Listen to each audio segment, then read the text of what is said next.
आज माझे वडील माझ्याबरोबर नाहीत, ती माझ्यासाठी सगळ्यात मोठी गोष्ट आहे की आज ते नसले पण त्यांचा आशीर्वाद हा माझ्याबरोबर आहे.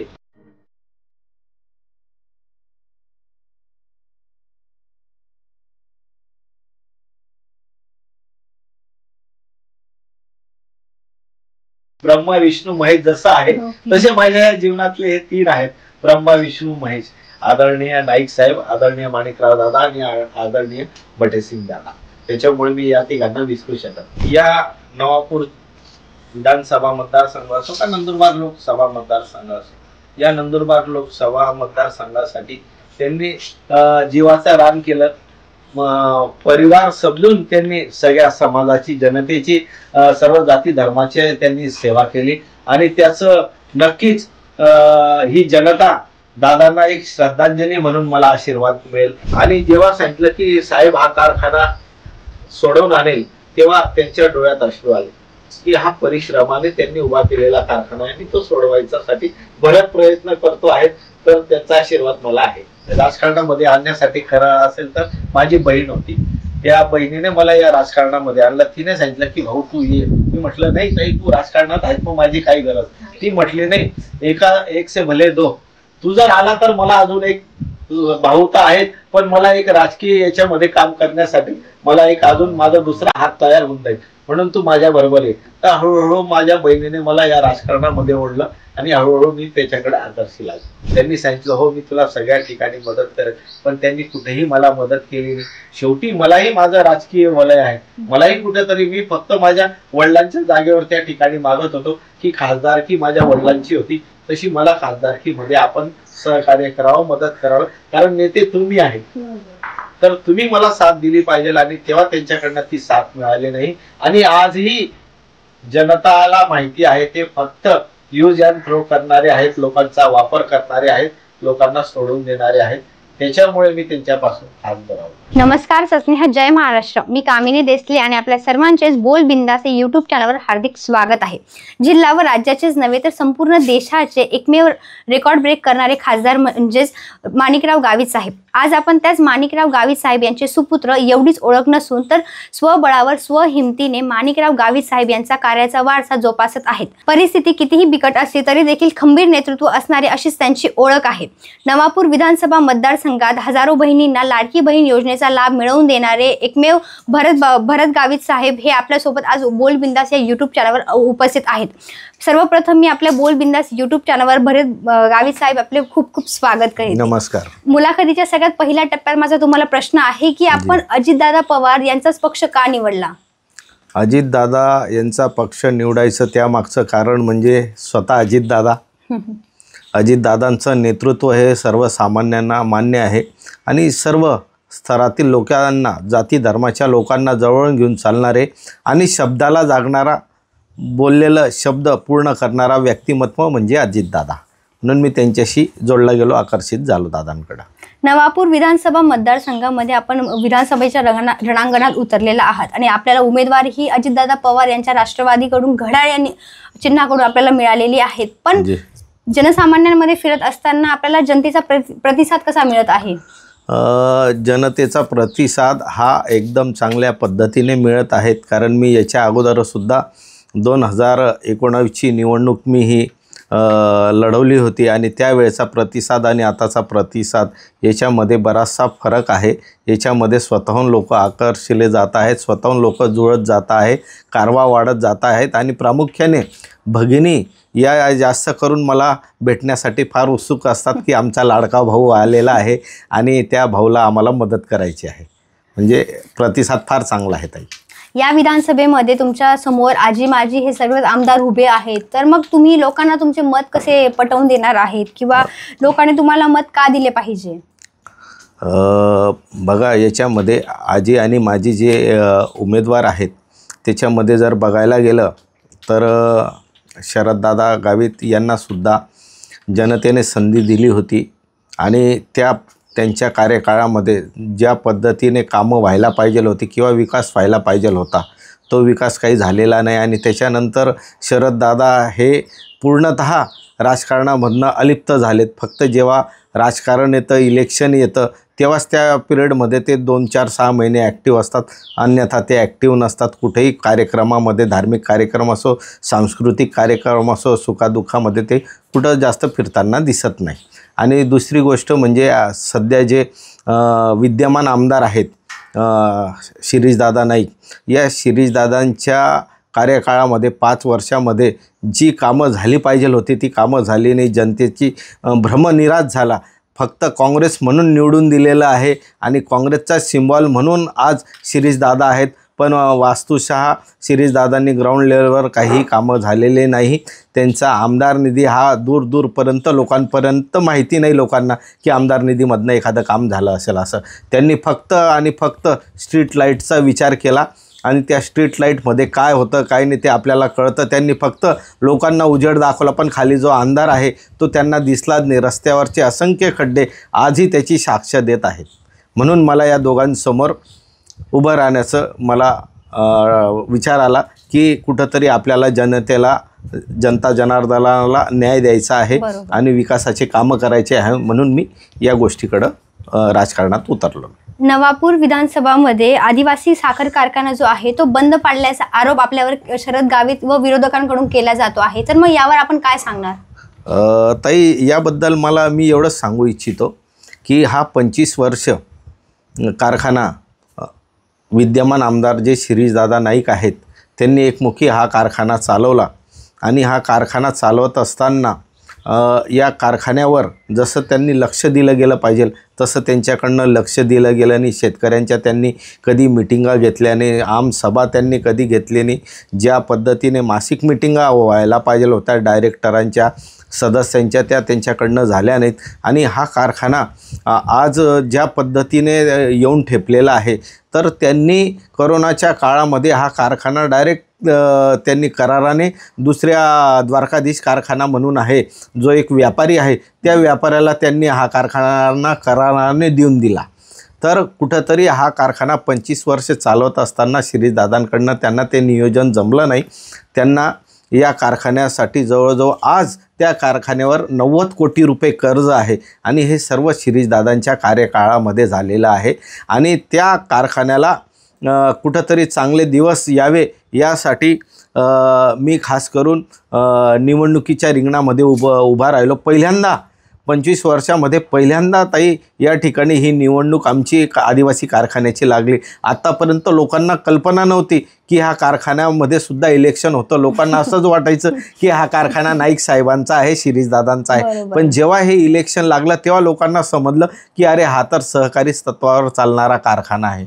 आणि त्या इलेक्शनमध्ये मी माझं पॅनल उभं केलं, याच्यासाठी उभं केलं की हा कारखाना ज्या पद्धतीने त्यांनी 15 वर्षासाठी कराराने त्यांना दिलेला आहे तो कारखाना मला त्यांच्याकडनं सोडवून आणायचा होता. आणि जो शेतकऱ्यांचा आहे, आदरणीय आमचे नेते सुरभसिंगजी नाईक साहेब आणि आदरणीय आमचे दुसरे नेते लोकनेते आदरणीय माणिकराव दादा गावित यांच्या परिश्रमाने, मेहनतीने हा कारखाना हा उभा राहिला होता. त्यांचं स्वप्न होतं आणि ते त्यांनी स्वप्न पूर्ण केलं. पण जेव्हा मुलाने हा कारखाना कुठंतरी गहाण ठेवला तेव्हा मला वाटलं की मी पण माणिकराव दादांचा मुलगा आहे आणि आमचे नेते नाईक साहेबांचा मी सुद्धा कार्यकर्ता आहे. म्हणून या दोघांच्या कुठंतरी मनाला ठेस पोहोचायला नको, कोणाच्या तरी भावना दुखायला नको, म्हणून हा आदिवासी कारखाना परत मिळवण्यासाठी मी इलेक्शनची तयारी केली. आणि त्याच्यामध्ये आमचं 14 लोकांचं पॅनल होतं.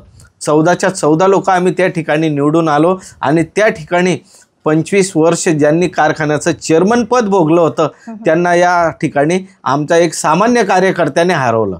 शिरीषदादांना त्या कार्यकर्त्याने हरवलं आणि तेही सिटिंग आमदार. हो, सिटिंग आमदार त्यांना हरवलं. आणि मी ज्यांच्याशी जुळलं गेलो ते या नंदुरबार जिल्ह्याचे शिल्पकार आदरणीय डॉक्टर विजयकुमार गावित साहेब आणि या भागाच्या आमच्या खासदार हिनाताई गावित आणि शरददादा गावित माझे आमदार. मी यांच्याशी जोडलो गेलो की मला हा कारखाना सोडवायचा होता.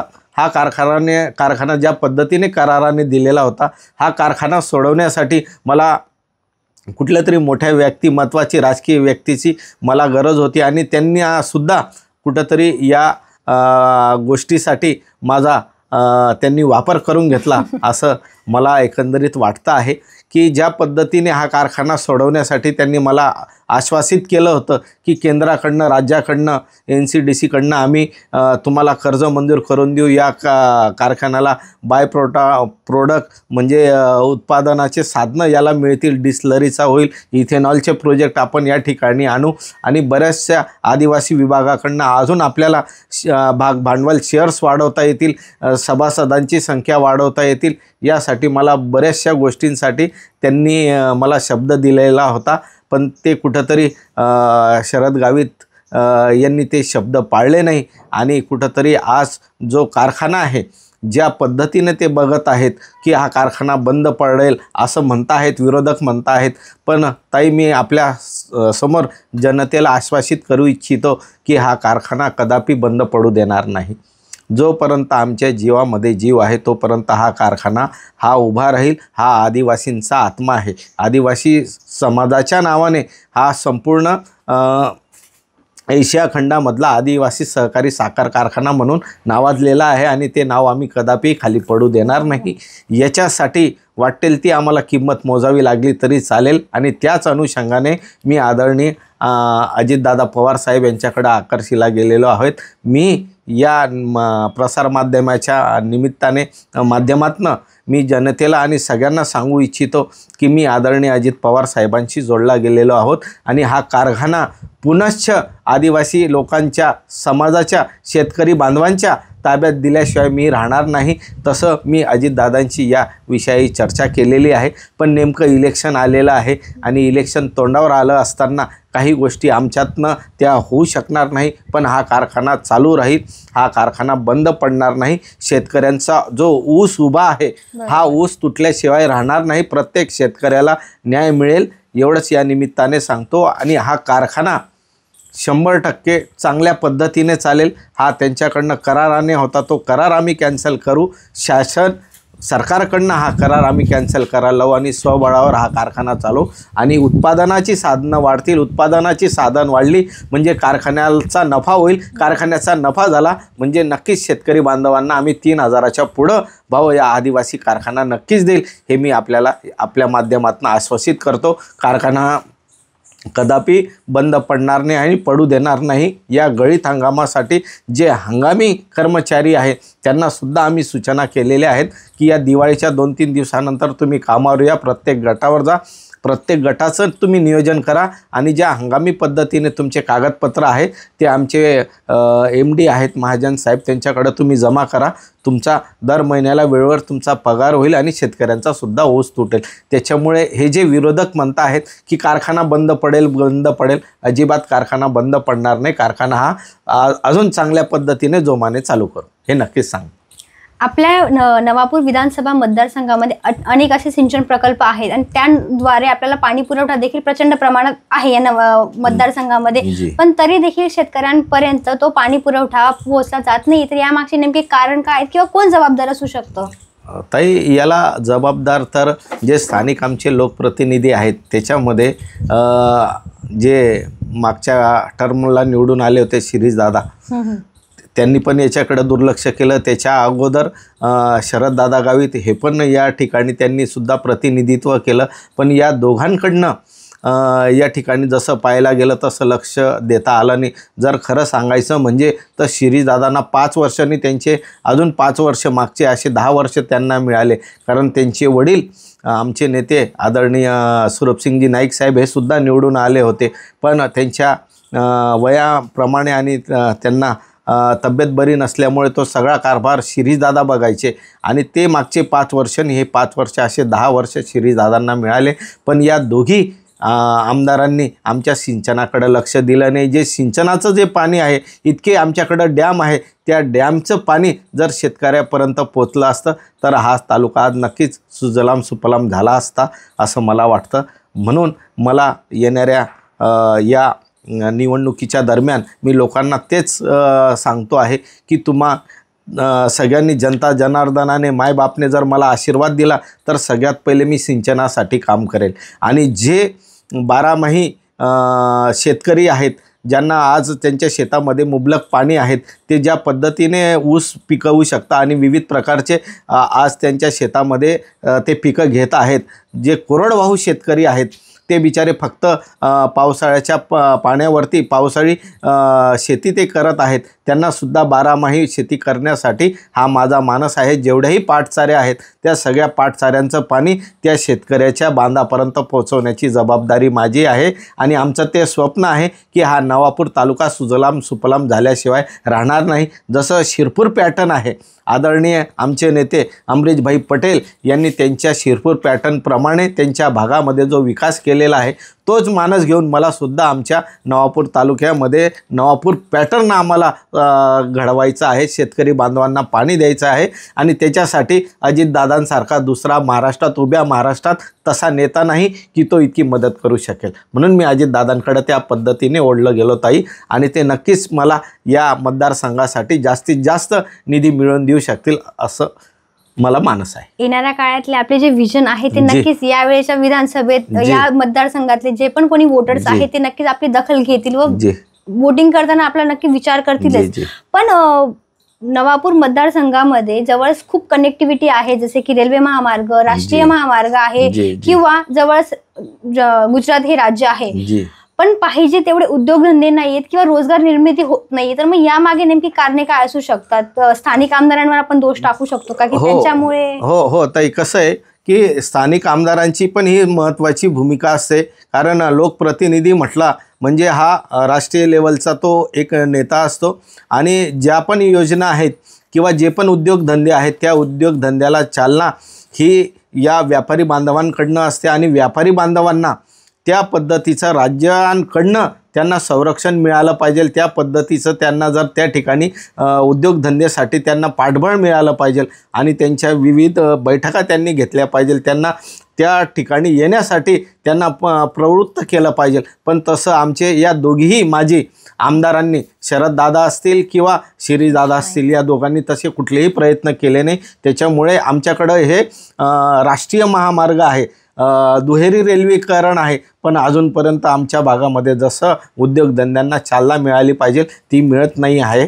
म्हणून माझं मानस आहे की या ठिकाणी जे MIDC आहे या MIDCमध्ये आम्ही आमची स्वतःची नवापूर टेक्स्टाईल पार्क म्हणून आम्ही एक कंपनी स्थापन केलेली आहे आणि आमच्या कंपनीमार्फत आम्ही मिनी MIDC स्थापन केलेली आहे. त्या ठिकाणी 132 kV सुद्धा आम्ही घेऊन आलेलो आहोत आणि त्या ठिकाणी 200 एकरमध्ये आज जर बघायला गेलं तर 200 एकरमध्ये त्या ठिकाणी आपल्याला उद्योगधंदे येताना हळूहळू येताना दिसत असतील. बघा आपण त्या ठिकाणी की एक जनरल ग्रुप म्हणून आहे, जवळजवळ त्यांचा 10,000 कोटीचा टर्नओव्हर आहे आणि 800 कोटीची फॅक्टरी ते या नवापूरमध्ये आमच्या जी नवापूर टेक्स्टाईल पार्क आहे त्या ठिकाणी टाकत आहेत. आमचे नवापूर या ठिकाणी या महाराष्ट्र राज्याचे औद्योगिक मंत्री आदरणीय उदय सामंत साहेबांना सुद्धा आम्ही या ठिकाणी बोलवलेलं होतं आणि त्या ठिकाणी येऊन त्यांनी या ठिकाणी भूमिपूजन केलेलं आहे. आणि जवळजवळ या नॅशनल हायवेपासून राष्ट्रीय मार्ग क्रमांक 6 पासून तर जी MIDC आहे नांदवण गावाजवळ कोठाऱ्याजवळ त्यापर्यंत जवळजवळ 80 कोटीचा रस्तासुद्धा आदरणीय उदय सामंत साहेबांनी आम्हाला त्या ठिकाणी दिलेला आहे. म्हणजे आम्ही या लोकांना, आमच्याकडं, माझ्याकडं तर काही सत्ता नाही ताई, माझ्याकडं सत्ता नसताना सुद्धा उद्योग चालनाला वाव मिळावी यासाठी मी प्रयत्न केले आणि ते प्रयत्न 100% यशस्वी झाले. आणि या उद्योगधंद्यामुळे आजूबाजूतील परिसरातील स्थानिक लोकांना रोजगार मी मिळवून देणार आहे. कमीत कमी 4 ते 5 हजार युवकांना त्या ठिकाणी रोजगार मिळणार आहे. हे मी त्या ठिकाणी एक चांगली माझी जमेची बाजू आहे. आपले विजन खरंच खूप चांगले आहे.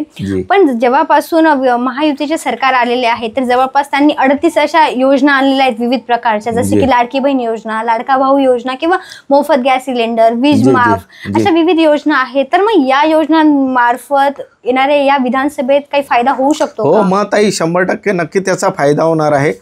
मी आपल्याला सांगू इच्छितो ताई की मी नवापूर विधानसभेचा लाडकी बहीण योजनेचा मी अध्यक्ष आहे आणि या नवापूर विधानसभा क्षेत्रामध्ये जवळजवळ 77,000 भगिनींना, माझ्या माता भगिनींना या योजनेचा आम्ही फायदा मिळवून दिलेला आहे. महिलांमुळेच विजयी होऊन जाणार. जे नक्कीच ताई, माझ्या माता भगिनींचा आशीर्वाद हा भावावरती आहे आणि माझं टोपण नाव सुद्धा भाऊ आहे, म्हणून त्याच्यामुळे मी लाडक्या बहिणींचा लाडका भाऊ आहे असं मला त्या हसून हसून मला सांगतात की तू आमचा लाडका भाऊ आहे, तू आम्हाला या योजनेतनं लाभ मिळवून दिला. ताई, जेवढेही प्रकरण आमच्याकडं आलेत त्याच्यापैकी फक्त 200 ते 250 प्रकरण हे आम्हाला रिजेक्ट करावं लागले. त्यालाही कारण तेच होतं, काहीतरी आमच्या भगिनी या 17-18 वर्षाच्या होत्या किंवा काही माता आमच्या या 65 वर्षावरील होत्या, त्याच्यामुळे तो वयांचा प्रॉब्लेम झाला. अन्यथा जेवढेही प्रकरणं त्या कमिटी समोर आले, सगळ्या कमिटीने डोळे बंद करून त्या भगिनींना या योजनेचा लाभ मिळवून दिला. आणि ताई, याच्यातही अजून सांगतो की काही भगिनींना बँकेमध्ये अडचणी होत होत्या, त्या ठिकाणी स्वतः मी बँकेत गेलो, बँके मॅनेजरांशी चर्चा करून त्या महिला भगिनींचे प्रॉब्लेम सॉल्व्ह केले. काहींच्या अडचणी आल्या तर मी त्यांना सगळ्यांना माझे नंबर दिलेत की माझा नंबर घ्या ताई, तुम्हाला काही अडचण असेल तर माझं कार्यालय आहे, माझ्या कार्यालयावर या सर्व जाती धर्माच्या भगिनी, ज्या मी तुम्हाला प्रामुख्याने सांगतो ताई, ज्या मुस्लिम भगिनी घरातनं निघत नाही त्या माझ्या ऑफिसला, माझ्या कार्यालयापर्यंत आल्या आणि त्या भगिनींना सुद्धा लाभ मिळवून दिला. काही तर प्रसंग असे आहेत की ज्या भगिनींनी अक्षरशः डोळ्यातनं अश्रू आले की त्यांचा काहीच आधार नसताना त्यांच्या खात्यात इतके पैसे मिळाले. त्यांनी माझे मनापासून 7,500 म्हणजे फार मोठी रक्कम राहते. एक तर आमची भांडे घासणारी होती, तिच्याकडं काही पैसा नव्हता, तर तिचंही प्रकरण करून दिलं. तिच्या खात्यात पैसे आले, 7,500 रुपये आले आणि 3 दिवसानंतर ती माझ्याकडे आली तिच्या लहानशा मुलीला घेऊन आणि तिने नवा ड्रेस घातला होता. ती म्हटली दादा, मी माझ्या मुलीला नवीन ड्रेस घेऊन दिला. जे हा आनंद, तुम्ही अर्थातच भाऊ असल्याचे परिपूर्ण कर्तव्य निभावले आहे आणि नक्कीच तुमच्या बहिणी या विधानसभेत तुमच्या पाठीशी नक्की ताई, नक्की त्यांचा आशीर्वाद मला मिळाल्याशिवाय होईलच ते. नवापूर विधानसभेत असे विविध असे प्रश्न आहेत, नेमके ते प्रश्न काय आहेत ज्याच्यावर तुम्हाला लक्ष देणं प्रामुख्याने महत्वाचे आहे? ताई, नवापूर शहरामध्ये जर बघायला गेलं तर रस्त्यांची खूप एक मोठी समस्या आहे आणि आमच्या नवापूर शहरामध्ये वर्षानुवर्ष आमचं एक फिल्टर प्लॅनचं स्वप्न आहे, ते अजूनपर्यंत काही कोणी स्वप्न ते पूर्ण झालेलं नाही. बऱ्याचशा अडचणी येत आहेत, पण माझं ते ध्येय आहे की नवापूरकरांना, नवापूर शहरावाल्यांना जे फिल्टर प्लॅन्ट आहे तो फिल्टर प्लॅन्ट चालू करायचा आणि त्यांना स्वच्छ पाणी त्यांना द्यायचं आणि ग्रामीण भागातही ठिकठिकाणी आम्हाला ग्रामपंचायतीमार्फत वॉटर फिल्टर आम्हाला देण्याचा मानस आहे की जेणेकरून शहरी भागातही आणि ग्रामीण भागातही त्यांना फिल्टर पाणी मिळेल. आणि दुसरं माझं प्रामुख्याने सांगायचं आहे ताई की आमच्याकडं आरोग्याच्या बऱ्याचशा अडचणी आहेत. आम्हाला त्या आरोग्याच्या दृष्टीने फार काम करायचं आहे. तसं बघितलं ताई, आमच्याकडं तर सिकल सेलचा हा मोठा प्रश्न आहे. आमच्या भागामध्ये सिकल सेलसाठी तरुण मुलं मुली हे आज आमच्यात नाही आहेत, कारण जसं जसं त्यांचं वय वाढतं तसं तसं त्यांच्या शरीराला ती रक्ताची गरज वाढते आणि ते रक्त त्यांना मिळत नाही. त्याच्यामुळे कुठंतरी त्यांना त्या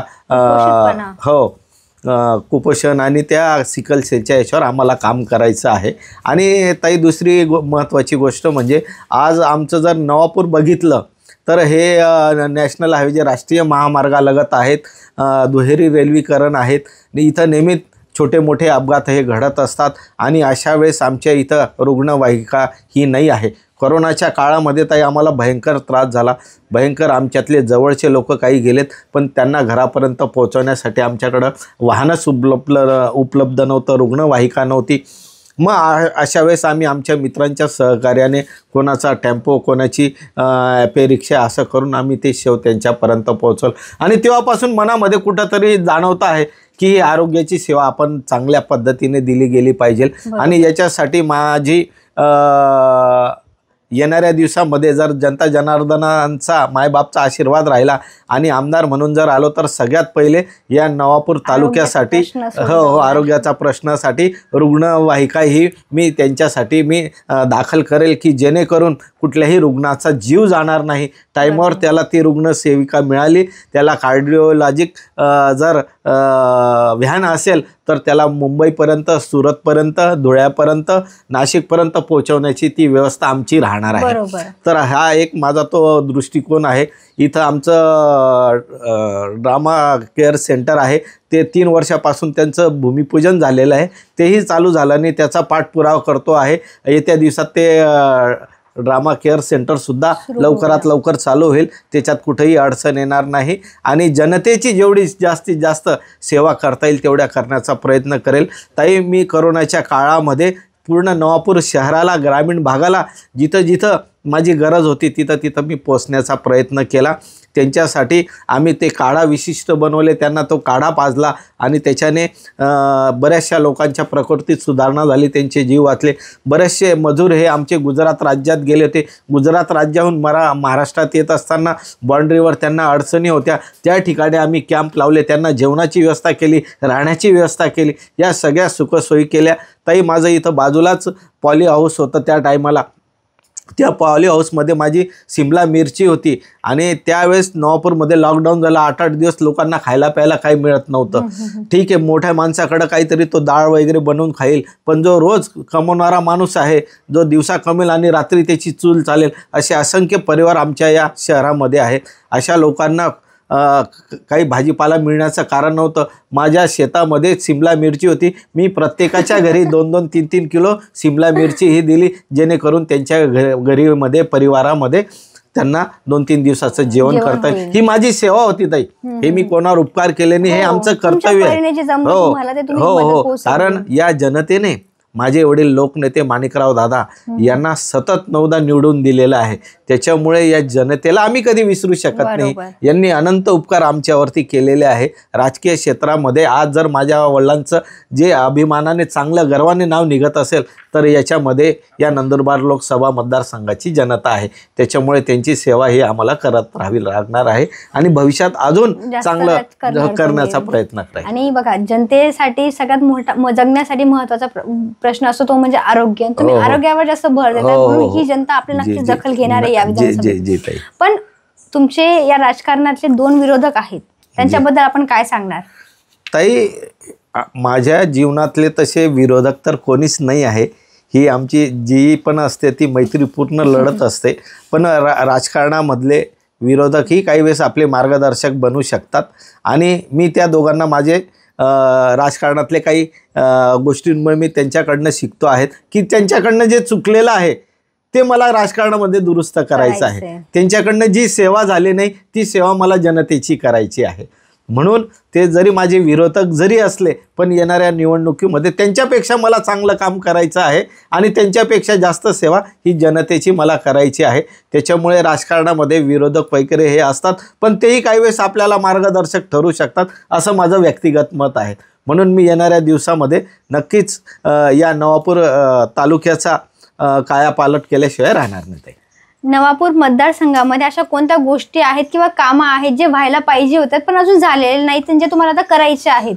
ताई, या नवापूर विधानसभा मतदारसंघामध्ये जर बघायला गेलं तर सिंचनाचा प्रश्न आहे. सिंचनाच्या प्रश्नावर आपल्याला कामं करायचे आहेत. अजूनही आमच्या कारेघाट या ठिकाणी आम्हाला डॅम बांधायचा आहे आणि तो डॅम बांधल्यानंतर त्या भागातील कारेघाट, कोकरवाडा, लक्कडकोट, खेकडा, दरीफळी, नदीफळी आणि थेट तुमच्या जामंजर खेकड्यापर्यंत ते पाणी त्या लोकांना मिळणार आहे आणि त्यासाठी मला ते काम करायचं आहे. त्या ठिकाणी डॅम बांधून तिथं पाटसारी करायची आहे आणि त्या लोकांनासुद्धा 12माही शेती करता येईल याच्यासाठी मला प्रयत्न तो एक प्रामुख्याने करायचा आहे. रोजगाराचा मी प्रश्न आपल्याला बोललो की MIDC आम्हाला या ठिकाणी स्थापन करायची आहे. दुसरा महत्त्वाचा मुद्दा म्हणजे आमच्या भागामध्ये लाईटाचा प्रश्न बराचसा आहे. बऱ्याचशा ठिकाणी आमच्या शेतकरी बांधवांच्या डिपे ज्या आहेत, या शेतकऱ्यांच्या डिप्या या टायमावर त्यांना मिळत नसतात. बऱ्याचशा 63, 45ची असेल, 100ची DP असेल, 63ची DP असेल, त्यांना मिळत नाही. ती DP मिळवण्यासाठी त्यांना व्यवस्थित त्यांचं नियोजन केलं पाहिजे, कारण शेतकरी राजा हा पूर्ण त्या पाण्यावरती आणि लाईटावरती अवलंबून असतो. जर त्याची शेतातली जर DP जर गेली असेल, लाईट जर गेली असेल आणि 2 दिवसात जर ती DP जर त्या ठिकाणी जर बांधली गेली असेल येऊन जर बसवली गेली असेल तर त्याचं पीक वाचणार आहे. आमच्या इथं 8-8, 15-15 दिवस आम्हाला त्या DP मिळत नाही. बऱ्याचसा प्रॉब्लेम असतो. सगळ्यात महत्त्वाचं रात्रीच्या वेळी जे लोड शेडिंग आहे, 8 तासाचं लोड शेडिंग आहे, ते आम्हाला कमी करायचं आहे. आणि 12 तास आम्हाला शेतकरी बांधवांना शेतीपंपासाठी कसं लाईट मिळेल यासाठी मला प्रामुख्याने काम करायचं आहे. ताई, नवापूर मतदारसंघामध्ये आदिवासी तरुणांचा शिक्षण आणि रोजगार हा एक मोठा प्रश्न आहे. भरती टेस्टवर स्टे लागला आहे, तर यावर आपण कधी आधी प्रयत्न केले आहेत का? जे ताई, फार चांगला प्रश्न आपण विचारला. ताई, शिक्षणाच्या बाबतीत म्हणायचं गेलं म्हणजे तर मी 28 जून या रोजी 2024ला धरणे आंदोलनाला नंदुरबार या ठिकाणी मी बसलो होतो आणि आमच्या जवळजवळ 20 मागण्या या आमच्या समाजाच्या होत्या आणि त्या 20 मागण्यांमध्ये प्रामुख्याने जो आमचा मुद्दा होता त्याच्यामध्ये की आदिवासी समाजामध्ये जे बोगस आदिवासी घुसलेले आहेत त्या बोगस आदिवासींना काढून आदिवासींना त्या ठिकाणी त्या जागा भरल्या गेल्या पाहिजे. आमचं जे सेंट्रल किचन आहे, वसतिगृहांमध्ये जे भोजन व्यवस्था आहे ती बंद झाली पाहिजे. DBT ही त्या ठिकाणची बंद झाली पाहिजे. आणि आमचं जे नंदुरबार जिल्ह्याला वैद्यकीय महाविद्यालय आहे त्या महाविद्यालयाला खाजा नाईक हे नामकरण झालं पाहिजे, तो एक विषय होता. आणि पेसा भरती संदर्भात पेसा भरती ही रद्द झाली पाहिजे आणि आमच्या लोकांना सरसकट त्या ठिकाणी त्यांना नियुक्त्या मिळाल्या पाहिजे, हे त्यामधले प्रामुख्याने मागण्या होत्या. आणि जवळजवळ 27-28 दिवस आम्ही त्या ठिकाणी बसलो आणि त्याचाच आधार घेऊन आमचे नाशिक विभागीय स्तरावरती जे आमचे समाजाचे नेते होते त्या समाजाच्या नेत्यांनी त्या ठिकाणी ते आंदोलनाला उग्र स्वरूप दिला आणि आमचे वरिष्ठ एक नेते आदिवासी समाजाचे रक्षक आदरणीय नरहरी झिरवळ साहेब यांनी त्या ठिकाणी विधान भवनाच्या इथं स्वतःला झोकवून देऊन आज त्या पेसा संदर्भात आमच्या मुलांना त्या ठिकाणी 6 महिन्यासाठी 11 महिन्यासाठी जो करार केलेला आहे तो मिळवून देण्यासाठी त्यांनी प्रयत्न केला. म्हणजे ही खरी सुरुवात ताई ही आमच्या नवापूरपासून झाली. नवापूरला आम्ही याची सुरुवात केली, त्याच्यासाठी आम्ही धरणे आंदोलनाला बसलो आणि तेव्हा ही खरी सुरुवात झाली. आणि त्याच्यानंतर पण जेव्हा पेसा भरती संदर्भात शासनाने आदेश काढले त्या संदर्भात नंतरसुद्धा शिक्षक मंडळी ही मला भेटली, जे तरुण मुलं होते मुली होत्या त्या बंधू भगिनी मला भेटले. मी जिल्हा परिषदमध्ये स्वतः गेलो, CO साहेबांशी चर्चा केली, शिक्षण अधिकाऱ्यांशी चर्चा केली आणि त्या मुलांना ते आदेश कसे व्यवस्थितरित्या भेटतील यासाठी प्रयत्न केले. त्याच्यामध्ये काही त्रुट्या होत्या, जसं पालघरमध्ये आणि नाशिकमध्ये कॉन्ट्रॅक्ट बेसिसवर नसून मानधन तत्वावर यांना नियुक्त्या देण्यात येत आहेत. यासाठी मी रात्री 10 वाजता माननीय CO साहेबांना फोन केला आणि साहेबांना सांगितलं की साहेब कॉन्ट्रॅक्टची पद्धत नसून मानधन तत्वावर यांना नियुक्त्या देण्यात याव्या, या संदर्भात आपण तसं आदेश प्रचलित करावा यासाठी ती त्यांच्यामध्ये दुरुस्त करायला मी लावली. म्हणजे माझा जो पाठपुरावा होता या पेसा भरती संदर्भात त्या मुलांसाठी नक्कीच मी प्रामाणिकपणे काम केलं. पण दुर्दैव असं आहे ताई की त्या ठिकाणी मी जेव्हा उपोषणाला बसलेलो असताना धरणे आंदोलनाला बसलेलो असताना त्या ठिकाणी साप आमच्या नेते मंडळींनी त्या ठिकाणी कोणीही आलं नाही. पण त्या ठिकाणी प्रामुख्याने सांगतो की जिल्हा नियोजन कमिटीची मीटिंग असताना गोवालदादा पाडवी त्या ठिकाणी आलेत, केशी पाडवी साहेब त्या ठिकाणी आलेत, पद्माकर वळवी साहेब त्या ठिकाणी आलेत, रतनदादा पाडवी त्या ठिकाणी आलेत. इतकंच नव्हे तर आमचे पालकमंत्री आदरणीय अनिल पाटील साहेबसुद्धा त्या ठिकाणी आले. आमचे जिल्हा राष्ट्रवादीचे जिल्हाध्यक्ष आदरणीय अभिजितदादा मोरेसुद्धा त्या ठिकाणी आलेत. पण आमचे स्थानिक आमदार शिरीष दादा नाईक हे आले नाहीत. शरद दादा हे आमचे माजी आमदार हे त्या ठिकाणी आले नाहीत. ते त्यांनी उलट सांगितलं, अरे हा काय वेडापणा करतोय, इतके दिवस का हा झोपला होता का? मी झोपलो नव्हतो, पण मी समाजासाठी कायम जागरूक आहेत. तुम्ही अजूनही झोपलेले आहेत. तुम्ही समाजासाठी कधीही कुठल्याही स्टेजवर आले नाहीत. ताई बऱ्याचशा गोष्टी आहेत की यांनी समाजासाठीही एकही योगदान दिलं नाही.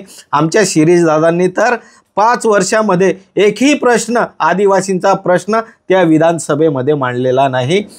फक्त माझ्या ज्या मागण्या होत्या त्या मागण्या संदर्भात आम्ही मंजुळाताईंना निवेदन दिलं. मंजुळाताई गावितांनी त्या विधानसभेमध्ये प्रश्न उपस्थित केला की आदिवासी समाजाचा 9 ऑगस्ट हा विश्व आदिवासी दिवस साजरा केला जातो आणि आमच्या संघटनेने मागणी केली आहे की त्या दिवशी सार्वजनिक सुट्टी द्यावी, तर ती शासनाने सुट्टी दिली होती.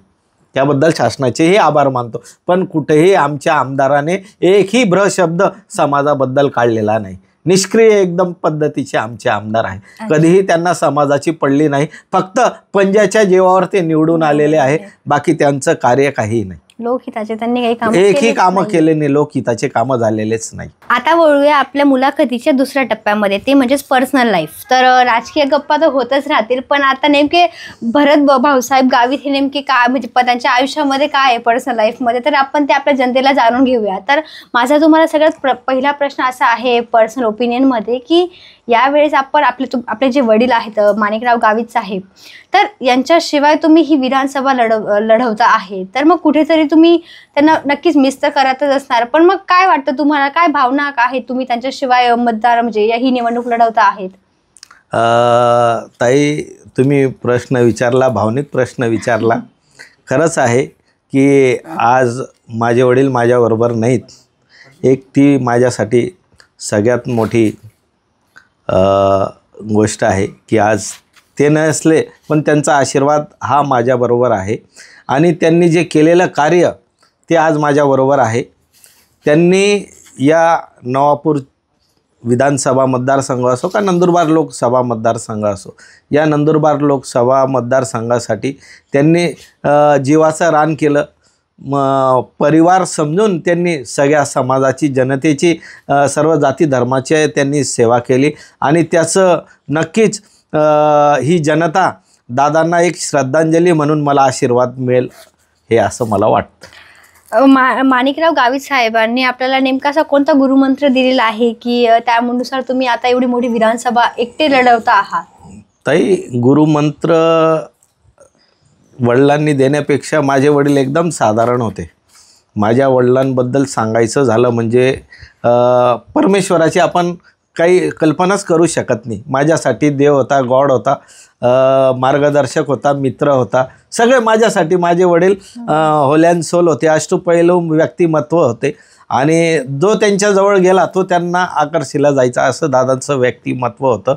आणि दादांनी गुरुमंत्र देणं म्हणजे लोकांना जोडणं.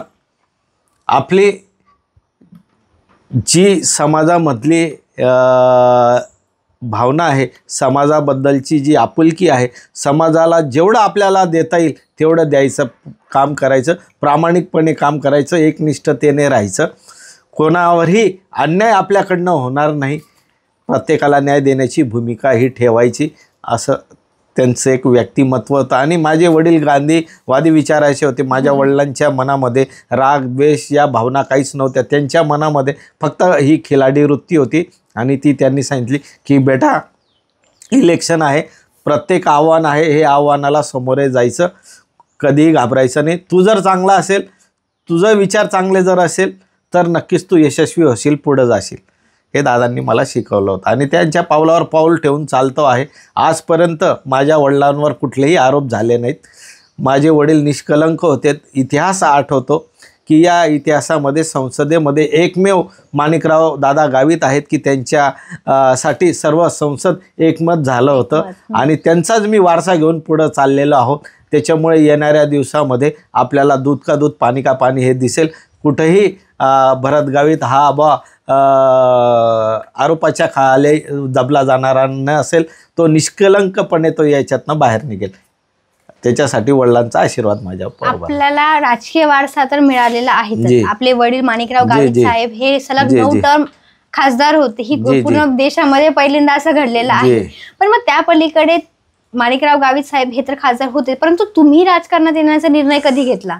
मी राजकारणामध्ये येण्याचा निर्णय हा मी 1998 साली जेव्हा आपला नंदुरबार जिल्हा वेगळा झाला, धुळे जिल्हा होता, धुळे जिल्ह्यापासून 1998 वेगळा झाला, तेव्हा माझी बहीण होती हिमलताताई वळवे.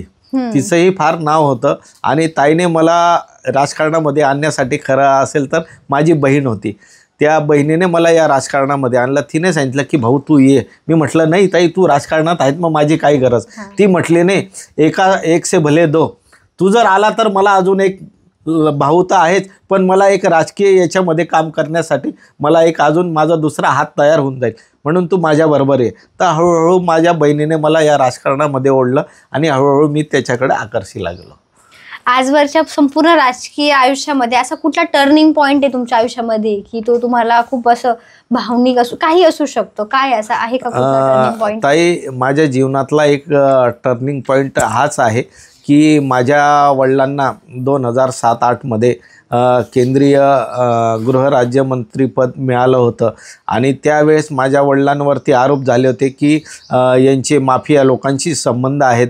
कुणीतरी UP बिहारी कोणी जेलमध्ये एक गुंड आहे आणि त्याच्याशी वडील संभाषण करता आहेत आणि त्याला सगळ्या गोष्टींची पूर्तता करता आहेत, म्हणजे त्याला जेवणापासून मोबाईलपासून सगळ्या सुविधा पुरवता आहेत. असं ते एक स्टिंग ऑपरेशन केलेलं होतं विरोधकांनी त्या टायमाला.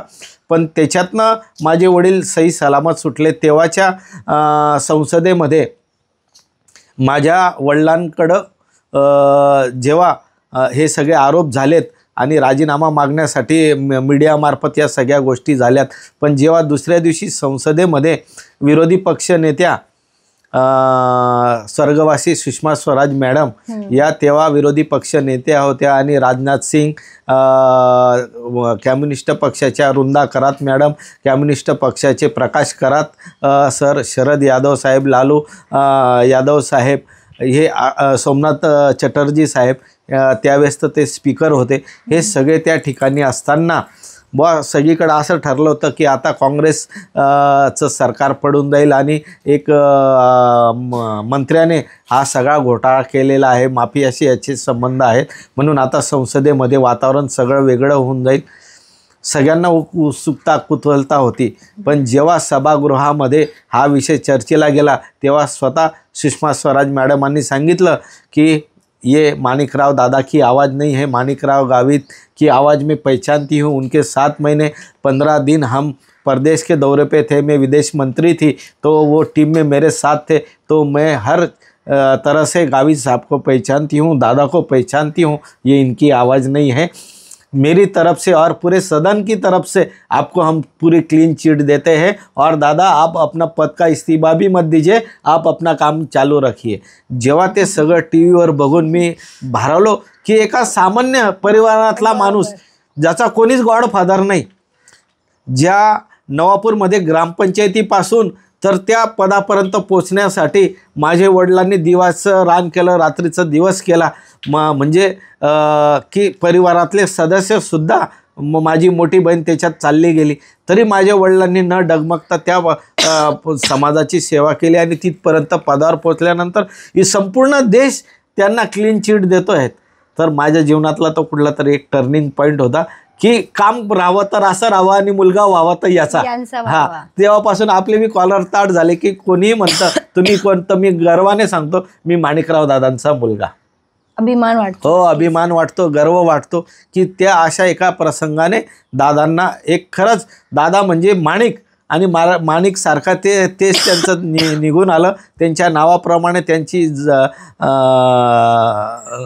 जे रत्न असतं ते रत्न ते चमकतं. रत्नावर कितीही आपण पाणी टाकलं पण त्याच्यावर जेव्हा प्रकाश पडतं तर त्याचे किरण सगळीकडे जसे प्रकाशमय होतात तसं दादांचं जीवन होतं. दादांच्या जीवनामध्ये जेव्हा जेव्हा प्रकाश पडला तेव्हा तेव्हा त्यांनी समाजाची सेवा केली, लोकांची सेवा केली. माझ्या जीवनातला हा टर्निंग पॉईंट आहे की माझ्या वडिलांना जे आज भारत देशाने, जनतेने जो मान सन्मान दिला त्याची कदर मी शेवटपर्यंत ठेवेल. कुठेही ते त्यांचे मान खाली होईल किंवा त्यांचा आत्मविश्वास किंवा त्यांच्यावर कोणी असं म्हटलं नाही पाहिजे की दादांचा मुलगा चुकीचा निघाला. येणाऱ्या काळातील आपले विजन काय आहे? सामाजिक, राजकीय, करिअर दोघा हे असं दोन्ही सांगा. येणाऱ्या याच्यामध्ये राजकीय याच्यामध्ये बघितलं तर समाजाला प्रामाणिकपणे न्याय देण्याचा प्रयत्न माझा राहील. जे माझे युवक आहेत, युवकांना रोजगार देण्याचा माझा मानस राहील. आणि ज्या आमच्या माता भगिनी आहेत, या माता भगिनींना ही योजना अजून पुढं चांगल्या पद्धतीने कशी चालू होतील आणि तिच्यासाठी माझ्याकडनं कसे प्रयत्न होतील ते मी करण्याचा नक्कीच माझा प्रयत्न राहील. या नवापूर तालुक्यामध्ये बऱ्याचशा अजून काही गोष्टी आहेत की ज्या गोष्टींसाठी आम्हाला कामं करायची आहेत. जर बघितलं गेलं तर आमचं हे एस टी स्टँड हे फार जुनं आहे. त्या एस टी स्टँडचं आम्हाला दुरुस्ती त्या ठिकाणी करायचं आहे. नवीन त्या ठिकाणी एस टी स्टँड आम्हाला आणायचं आहे. आजूबाजूच्या भागातील ज्या ग्रामीण भागातील आमच्या मुलांना शैक्षणिक प्रवाहामध्ये आणण्यासाठी अजून आमच्या ज्या संस्था आहेत त्या संस्थांमध्ये जे शिक्षण आहे त्या शिक्षणामध्ये अजून चांगल्या पद्धतीने आम्ही कसं त्यांना मार्गदर्शन करू, चांगल्या पद्धतीने अजून कसं त्यांना दर्जेदार शिक्षणामध्ये आणू आणि त्या मुलांना या समाजाबरोबर कसं मुख्य प्रवाहात आणता येईल, त्यांना स्पर्धा परीक्षेचं मार्गदर्शन कसं करता येईल, या गोष्टींसाठी माझा मानस राहणार आहे. तुमच्यावर संकटे आली आहेत का किंवा त्या संकटांना आपण सामोरे कसे गेले आहात? ताई, माझ्यावर तर बरेचसे संकट आलेले आहेत, पण ते जेही संकट आलेले आहेत त्या संकटातनं भगवंताने मला बाहेर काढलेलं आहेत. माझे आईवडील माझे भगवंत आहेत आणि त्यांच्या आशीर्वादाने मी या सगळ्या गोष्टींकडनं निघालेलो आहेत. आणि हेही जे काही असेल राजकीय काही संकट आहेत याच्यातनं सुद्धा मी सही सलामत निघेल, कुठेही येणार नाही. शेवटी माझा भगवंतावर परमेश्वरावर विश्वास आहे आणि परमेश्वराची मी सेवा करतो, त्याच्यामुळे नक्कीच मला याच्यातनं परमेश्वर सही सलामत बाहेर काढेल. आता वळूया आपण आपल्या मुलाखतीच्या तिसऱ्या टप्प्यात. तर तिसऱ्या टप्प्यात माझा तुम्हाला प्रश्न आहे की एकेवेळी तुम्ही सोबत काम करायचे, शिरीष नाईक आणि तुम्ही आता वेगळे आहेत, तर यामागची नेमकी कारणे काय आहेत? ताई, या मागची कारणं म्हणजे शिरीषदादांनी फक्त आमचा उपयोग करून घेतला राजकीय क्षेत्रामध्ये, त्याच्यामुळे मी त्यांच्यापासून दुरावलो. ज्यावेळेस माझ्या वडिलांचं राजकीय याच्यातनं पराभव त्यांचा झाला आणि पुढच्या वेळेस आता कोणाला तिकीट मिळावं म्हणून मी जेव्हा आमच्या युवा नेत्यांकडे गेलो, शिरीषदादांकडे गेलो, त्यांनी मला सांगितलं की हो, मी तुला साथ देईल, मी तुझ्याबरोबर राहील. पण त्यांनी फक्त तेवढ्यापुरतं त्यांचं केलं. आम्ही दोघांनी एकमेकांच्या गळ्यामध्ये हात टाकून सुद्धा फोटो काढले. आम्ही फार याच्यात होतो. 26 जानेवारीचा तो दिवस होता, अजूनही मला आठवतं. त्यांनी सांगितलं हो, मी तुला सगळ्या ठिकाणी मदत करेल, पण त्यांनी कुठेही मला मदत केली नाही. शेवटी मलाही माझं राजकीय वलय आहे, मलाही कुठंतरी मी फक्त माझ्या वडिलांच्या जागेवर त्या ठिकाणी मागत होतो की खासदारकी माझ्या वडिलांची होती, तशी मला खासदारकीमध्ये आपण सहकार्य करावं, मदत करावं, कारण नेते तुम्ही आहेत. बरोबर. तर तुम्ही मला साथ दिली पाहिजे. आणि तेव्हा त्यांच्याकडनं ती साथ मिळाली नाही. आणि आजही जनताला माहिती आहे ते फक्त यूज अँड थ्रो करणारे आहेत, लोकांचा वापर करणारे आहेत, लोकांना सोडून देणारे आहेत. त्याच्यामुळे मी त्यांच्यापासून खास दुरावलो. लोकसभेमध्ये काँग्रेस या पक्षाला याच मतदारसंघामधून सर्वाधिक मत मिळालेले आहेत, तर मग आता तुम्ही काँग्रेसचे मत कसे तोडणार? ताई, हा फार मोठा प्रश्न तुम्ही विचारला की या मतदारसंघामधनं काँग्रेसला फार मोठा लीड, हा 65,000चा लीड आपल्याला मिळालेला होता काँग्रेसला. आणि त्यावेळेस जे वातावरण होतं ते देशाचं वातावरण होतं आणि देश कोणाच्या ताब्यात गेला पाहिजे किंवा आमच्या स्थानिक जो मुद्दा होता हा आमचा समाजाचा ज्या पद्धतीने देशामध्ये वातावरण चाललं होतं की समान नागरी कायदा वगैरे होणार आहेत आणि तुमचं आरक्षण हे निघून जाणारं आहे, संविधान बदललं जाणार आहे. तर या सगळ्या गोष्टीसाठी आम्ही सगळे आदिवासी एकत्र झालोत. कुठंतरी संविधान वाचवण्यासाठी, कुठंतरी आरक्षण वाचवण्यासाठी सगळे एकत्रित झाले आणि सगळ्या आदिवासींनी एकमुखाने हा काँग्रेसच्या पाठीमागे उभा राहिला आणि आदरणीय आपले खासदार गोवालदादांना विजयी केलं. पण तो मुद्दा त्यावेळचा वेगळा होता. आजचा मुद्दा हा वेगळा आहे, कारण ही राज्याची निवडणूक आहे आणि राज्य हे कोणाकडे दिलं गेलं पाहिजे, राज्यामध्ये काय केलं पाहिजे, स्थानिक अडचणी काय आहेत, आपण त्या कशा सामोरं गेलं पाहिजे, हे विविध प्रश्न आहेत. आणि ज्या पद्धतीने या 5 वर्षामध्ये आणि मागच्या 5 वर्षामध्ये 10 वर्षामध्ये आमचे जे स्थानिक आमदार आहेत, या स्थानिक आमदारांकडनं जे भरीव काम आहे किंवा लोकांच्या ज्या अडचणी आहेत त्या सोडवण्यासाठी ते कार्यक्षम राहिलेत. म्हणून लोकांना न्याय देण्यासाठी मी या मैदानात आहे. त्याच्यामुळे काँग्रेसला मतं मिळाली म्हणून आम्ही घाबरून जाण्यासारखं कारण नाही. तेव्हाची परिस्थिती लोकसभेची वेगळी आहे, राज्याची परिस्थिती वेगळी आहे आणि यावेळेस तुम्ही बघा चित्र नक्की हे पालटलेलं आपल्याला दिसेल. जनता ही आमच्याबरोबर आहे. या विधानसभेत आपण उमेदवारी अर्ज भरलेला आहे आणि निश्चितच या जनतेच्या आशीर्वादाने आपण जर निवडून आले तर आपले जी नवापूर मतदारसंघ आहे आणि यातली जी जनता आहे तर या जनतेचे प्रश्न जाणून घेण्यासाठी आपले काय प्रयत्न राहतील? ताई, निवडून आल्यानंतर सगळ्यात महत्त्वाचं म्हणजे की ज्या आमच्या आमदारांनी आजपर्यंत नवापूर विधानसभा मतदारसंघामध्ये एकही आमसभा घेतल्या नाही, ती आमसभा मी घेणार. बघा, तुम्हाला उदाहरण सांगतो ताई की 6 महिन्यापूर्वी याच भागातनं गोवाल पाडवी साहेब निवडून गेलेत. त्यांनी जनता दरबार भरवला. 6 महिने झाल्याने तो व्यक्ती जर जनता दरबार भरवू शकतो आणि ज्यांच्या हातात 15 वर्षापासून 10 वर्षापासून सत्ता आहे ते जनता दरबार भरवू शकत नाही. जर आपल्याला लोकांच्या अडचणी, लोकांच्या समस्या जर सोडवायच्या असेल तर तुम्हाला आम जनता घेणं गरजेचंच आहे, आम दरबार घेणं गरजेचंच आहे. तुम्ही बघितलं असेल की चाळीसगावचे आमदार आहेत चव्हाण साहेब, त्या चव्हाण साहेब दर 3 महिन्यांनी त्या ठिकाणी ते जनता दरबार घेत असतात, आम सभा घेत असतात, तिथं लोकांना न्याय मिळत असतो. आजपर्यंत आमच्या भागात झालेलं नाही. आजपर्यंत आमच्या लोकांच्या अडचणी, आजपर्यंत आमच्या लोकांच्या समस्या या जैसेच्या तैसे आहेत.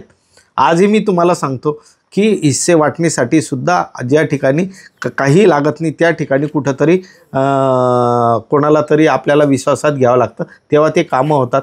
ज्या ठिकाणी डी पीसाठी काहीही अडचण नसते, डी पी फेल झाल्यानंतर डी पी येण्यापर्यंतचा खर्च हा कुठंतरी लोकांना भुर्दंड सोसावा लागतो. छोट्या छोट्या गोष्टी, रेशन कार्डसारख्या गोष्टी आहेत की रेशन कार्डसाठी सुद्धा आपण जर अप्लाय केलं तर आपल्याला रेशन कार्ड हे सहजासहजी मिळालं पाहिजे. जातीचा दाखला आहे, या भागामध्ये जातीच्या दाखल्यासंदर्भात वेळोवेळी लोक चक्रा मारत असतात, त्यांना जातीचा दाखला मिळत नाही. याच्यासाठी कॅम्प लावणं गरजेचं आहे. या ज्या आमसभा आहेत याच्यात ह्या जनतेचे प्रश्न सुटणारे आहेत. याच्यामध्ये जे पाण्याचे सारखे प्रश्न आहेत, इतके वर्ष टंचाई आहे, या टंचाई संदर्भात एकही मीटिंग आमच्या आमदारांनी घेतली नाही हो. एकही मीटिंग आमच्या आमदारांनी घेतली नाही टंचाई संदर्भात, की खरोखर या तालुक्याला टंचाई आहे का, कुठं बोर करायची गरज आहे का, कुठं टँकर पोहोचवण्याची गरज आहे का, काहीही केलं नाही. निष्क्रिय आहे आमचे आमदार. म्हणून मी सांगतो की आमदार झाल्यानंतर आमसभा ही दर 3 महिन्यांनी होईल आणि जनतेचे प्रश्न त्या ठिकाणी सोडवले जातील. मग त्या ठिकाणी माननीय तहसीलदार असतील, माननीय पोलीस निरीक्षक असतील, माननीय BDO असतील, माननीय कृषी अधिकारी असतील, माननीय तालुका आरोग्य अधिकारी असतील, सगळ्या विभागाचे प्रमुख त्या ठिकाणी असतील. आता छोटंसं प्रश्न सांगतो, काही लोकांचं लाईट बिल वाढलेलं असतं, बिचारे ते MSCBमध्ये चक्रा मारतात, पण तेच जर त्या ठिकाणी आमसभेमध्ये असेल तर त्यांचे प्रश्न तिथल्या तिथं ते तात्काळ सुटणारे आहेत. तर अशा असंख्य गोष्टी आहेत ताई की ज्याच्यासाठी आमसभा ही खरी गरजेची आहे. आणि जेव्हा खरी आमसभा होईल तेव्हा लोकांनाही समजेल की आपले कामं होत आहे. बरोबर. आणि तो त्यांचा हक्क आहे, तो त्यांना आपल्याला मिळवून द्यायचा आहे. त्याच्यासाठी नक्कीच ते मला काम करायचं. असे म्हणायला हरकत नाहीये की आपल्याला या विधानसभेत जर यश संपादन झाले तर सगळ्यात पहिले काम तुमचे जनता दरबार असतील, जनतेचे प्रश्न तुम्हाला सोडवणे महत्त्वाचे वाटते. जनता जनार्दनच महत्वाची ना ताई, तिच्या जीवावरच आपण मोठे होणार आहोत, तिच्यामुळेच आपण निवडून येणार आहोत. म्हणून सगळ्यात पहिले त्यांच्या कामांना प्राधान्य. नंदुरबार जिल्ह्याच्या राजकारणात माजी मंत्री सुरूपसिंग नाईक साहेब, तसेच माजी खासदार माणिकराव गावित साहेब व माजी आमदार बटेसिंग दादा रघुवंशी यांची मैत्री ही सगळ्यांनाच माहिती आहे. तर याबाबत आपण काय सांगणार? ताई, या बाबतीमध्ये मी सांगण्या इतका फार मोठा नाही, मी फार लहान आहे, कारण मी मुलगा आहे. आदरणीय नाईक साहेब असतील, आदरणीय बटेसिंग भैया असतील, आदरणीय माणिकराव दादा असतील, हे तिघं एकदम मैत्री आणि तिघांचा सहवास मला लाभला. मी तिघांचं राजकारण मी जवळून बघण्याचा मला योग आला. नाईक साहेब तर आमचे नेतेच, त्या नेत्यांनीही मला भरभरून प्रेम दिलं आणि त्यांच्याच पावलावर पाऊल ठेवून आजही चालत आहेत. जेव्हा मी कारखान्याचा पहिल्यांदा आदिवासी सहकारी साखर कारखान्याचा मी चेअरमन झालो तर त्यावेळेस पितृतुल्य म्हणून फक्त नाईक साहेब आज हयात आहेत, माणिकराव दादा हे हयात नाहीत, बटेसिंग दादा हयात नाहीत. पण मी आदरणीय नाईक साहेबांचा आशीर्वाद घ्यायला गेलो, आशीर्वाद घेतला आणि त्यांनी मला आशीर्वाद दिला. आणि जेव्हा सांगितलं की साहेब हा कारखाना सोडवून आणेल तेव्हा त्यांच्या डोळ्यात अश्रू आले की हा परिश्रमाने त्यांनी उभा केलेला कारखाना आहे आणि तो सोडवायच्यासाठी भरत प्रयत्न करतो आहेत. तर त्यांचा आशीर्वाद मला आहे. आणि दुसरी गोष्ट सांगायची म्हणजे वडीलच माझे मार्गदर्शक आदर्श होते, त्याच्यामुळे वडिलांबद्दल काय बोलायचं, ज्याने जन्म दिला त्याच्याबद्दल आपण काय बोलणार, त्यांचे संस्कार, त्यांच्या या सगळ्या गोष्टी आज मी जे काही आहे ते वडिलांमुळेच आहे. आणि दुसरं म्हणजे की मी भटेसिंग दादांना फार जवळून बघितलं, फार कमी लोकांनी दादांना बघितलं असेल, पण मी दादांचं वय 70च्या पार आणि मी 35-40 इथला तरुण आणि आम्ही दोघं इलेक्शनला उभं होतो, दादा आणि मी आधी विसरवाडी एज्युकेशन सोसायटीचा मी अध्यक्ष असल्यामुळे आमचं उत्तर महाराष्ट्र विद्यापीठामध्ये जे इलेक्शन असतं त्या इलेक्शनमध्ये मी मॅनेजमेंट कौन्सिलसाठी भटेसिंग दादा उभे होते आणि मी सिनेट सदस्य म्हणून मी बिनविरोध त्यांनी मला निवडून दिलं होतं. भटेसिंग दादांनी मला केलं होतं, कारण जनार्दन महाराज वळवी आणि आम्ही असं आदिवासींमधनं आम्ही 2 होतो. तेव्हा जनार्दन महाराजांना भटेसिंग दादांनी थांबवून भरतला आपण पुढं हे करूया असं म्हणून, कारण त्यांचंही वय जास्त होतं जनार्दन महाराजांचं, ते 80+ होते, त्याच्यामुळे त्यांनी सांगितलं की आपण भरतला चान्स देऊ. आणि जेव्हा मी झालो तेव्हा मी त्यांच्याबरोबर धुळे, नंदुरबार आणि जळगाव जिल्ह्यामध्ये त्यांच्याबरोबर ते उमेदवार आणि मी त्यांचा प्रचारक म्हणून मी त्यांच्याबरोबर फिरायचो. आणि त्यावेळेस त्यांचा मला फार सहवास लागला. भरत इतक्या वाजता येऊन जायचं, मी म्हणायचो हो दादा इतक्या वाजता येऊन जाणार. आम्ही बरोबर प्रचारीला जायचो, रात्री बरोबर यायचो, 10-11 वाजता आम्ही यायचो, 10-11 वाजता ते, आणि आम्ही स्वतः जेवणाला बसायचो, मनोज भैया, चंदू भैया, भटेसिंग दादा आणि मी. म्हणजे इतका मला मुलासारखं त्यांनी मान दिला. त्यांच्या परिवारामध्ये मोठे राजू दादा, त्याच्यानंतर चंदू भैया, त्याच्यानंतर मनोज भैया, हे सगळे एकत्र बसायचे जेवणासाठी. आणि राजू भैया औरंगाबाद मुंबईला असल्यामुळे ते नाही, पण चंदू भैया, मी आणि दादा मनोज भैया आम्ही असं सगळे एकत्र जेवायला मला बसवलं. आणि तेव्हा दादा सांगायचे अरे ये भी मेरा ही बेटा है, भरत मेरा ही बेटा है. आणि त्यांनी मला राजकारणामधले फार किस्से त्यांचे सांगितले आणि मला त्यांच्याकडनं बरंचसं शिकायला मिळालं. त्याच्यामुळे माझ्या जीवनातले हे 3 गुरु आहे, ब्रह्मा विष्णू महेश जसं आहे तसे माझ्या या जीवनातले हे 3 आहेत, ब्रह्मा विष्णू महेश, आदरणीय नाईक साहेब, आदरणीय माणिकराव दादा आणि आदरणीय भटेसिंग दादा. त्याच्यामुळे मी या तिघांना विसरू शकत नाही. तुमचा हा जो प्रवास आहे किंवा तुम्ही हा जो सगळा माणिकराव गावित साहेबांपासून तर आज तुम्ही निवडणूक लढवता आहेत, तर हा तुम्ही याच्यामध्ये तुमचा माणिकराव गावित साहेबांसोबतचा जो तुमचा प्रवास आहे ते तो तुम्ही सांगितला. आयुष्य जगत असताना कोणत्या जडणघडणीला आपल्याला सामोरं जायचं हे देखील आपण सांगितलं. या निवडणुकीमध्ये जनतेला आपल्याला पटवून देणारे विजन तुम्ही सांगितले आणि हे निश्चितच या जनतेला खूप महत्त्वाचे ठरेल. आणि यावेळेची ज्या विधानसभेमध्ये आमच्या संपूर्ण बोलबिंदाच्या टीमकडून तुम्हाला खूप खूप शुभेच्छा आहेत.